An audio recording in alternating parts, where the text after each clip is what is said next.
So here we have the Vauxhall Mokka automatic on a 68 plate. I'm going to start off by showing you around the outside of the car, and then we'll hop in and run through some controls on the inside. But from the outside, you can see it's a 5-door car with alloy wheels and tinted windows. Let's start off inside the boot and then work our way around the rest of the car from there. As we approach the boot, you can see we have reversing sensors, plenty of boot space as well, along with that 60-40 split folding rear seat, should you wish to increase that boot space even further. And then underneath this tray section, even more space should you need it. Okay, so we're just going to work our way back round to the front of the car, and then we'll hop in and run through some controls on the inside. But now that we've done a full circle of it, you can see it's in excellent condition the whole way round. Just briefly before we climb in, I think it's well worth seeing the interior from this exterior point of view. There's plenty to run through on the dashboard, so let's hop in and we'll do that now. Okay, now that we're inside the car, we're going to start with the dials. On the left-hand side, we have the rev counter, and on the right-hand side, the speedometer. At the top in the middle, we have the fuel gauge and coolant temperature gauges, and beneath that, the main trip computer section, which includes the total miles on this car of 12,937. The information displayed above that can be changed using buttons on the steering wheel. So, for example, you can have various different bits of trip computer and fuel economy information. If we back out to the steering wheel, on the left-hand side, we have cruise control and speed limiter, and on the right-hand side, we have stereo and phone controls.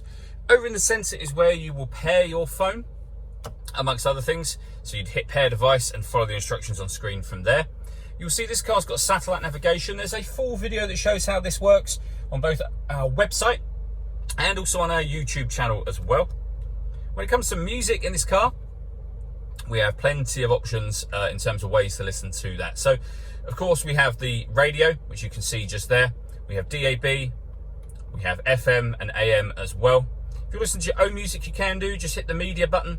Nothing is connected at the moment. You can connect up an auxiliary device, a USB device. You can also stream your music wirelessly via Bluetooth audio as well. So, as I say, plenty of ways to listen to your music.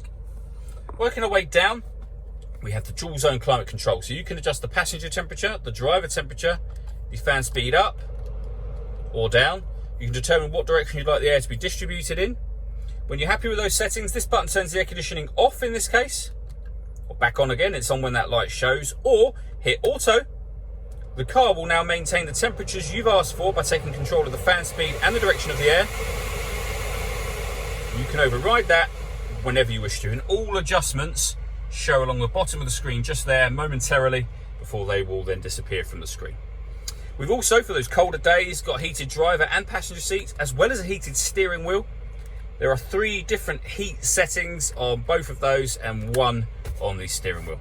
This section here will open up, and within there you can see we have auxiliary and USB input that I mentioned a moment ago, as well as a 12-volt charging socket underneath this cap just here.